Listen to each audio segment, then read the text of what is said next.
तुम्हाला ही गोष्ट आता सोशल मीडियातनं खूप जास्त व्हायरल झाली. तुमचं पहिलं भाषण जेव्हा सोशल मीडियावरती व्हायरल झालं होतं तर तेव्हा सगळ्यांनी आबा ज्युनियर RR म्हणून तुम्हाला म्हटलं. म्हणजे दक्षिणेकडे म्हणतात ज्युनियर NTR किंवा काय, बट इकडे ज्युनियर राजकारणामध्ये ज्युनियर RR ही तुम्हाला मिळालेली सोशल मीडियावरची पदवी. याच्यामागचं सगळ्यात महत्त्वाचं कारण रोहित काय ना, तुमची बोलण्याची स्टाईल. म्हणजे आम्हालाही अनेकदा, आम्ही जेव्हा पहिल्यांदा ते भाषण ऐकलं तर तुमच्या बोलण्याचा, आता ठीक आहे वडील आहेत, काही गोष्टी तुमच्या DNA मध्ये असतात तुमच्या, पण तुमची बोलण्याची शैली, तो ठहराव, ती संवाद फेक तुमची जी सगळी आहे ही खूप खूप आबांसारखी आहे. तर हे जाणीवपूर्वक तुम्ही असं डेव्हलप केलं आहे की आबांची शैली आपण ही थोडीशी इम्युलेट करूया, त्यांच्यासारखंच करूया प्रयत्न? की एक विषय असा झाला की मला आबांचा सहवास फार लाभला नाही जी. मी हॉस्टेलला होतो.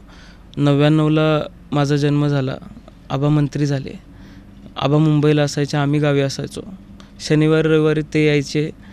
त्यावेळेस म्हणजे एकंदरीत वेळ पण अशी असायची की आबा रात्री 2-3 वाजता घरात यायचे आणि आम्ही झोपलेलो असायचो.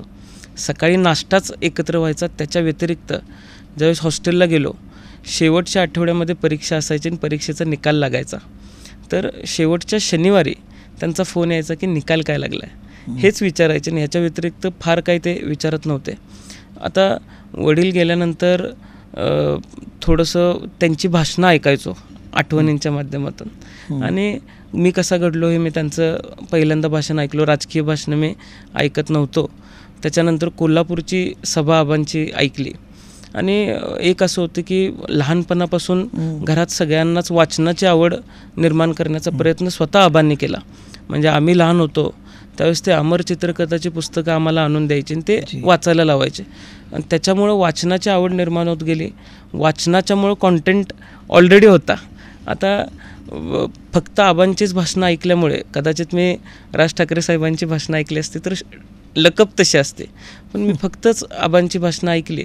त्यामुळं आपलं मत मांडताना कसं मांडलं पाहिजे हे त्यांच्या भाषणातून बघायला मिळालं, शिकायला मिळालं. लोकांना जर आपलं मत काय म्हणतो हे समजायचं असेल तर थोडंसं आपण बोलल्यानंतर लोकांना त्यावरती विचार करायला मिळेल इतपत वेळ आपण थोडाफार दिला पाहिजे असंही वाटलं. त्यामुळे तो पेस मी मेंटेन केला आणि भाषणांची सुरुवात होत गेली.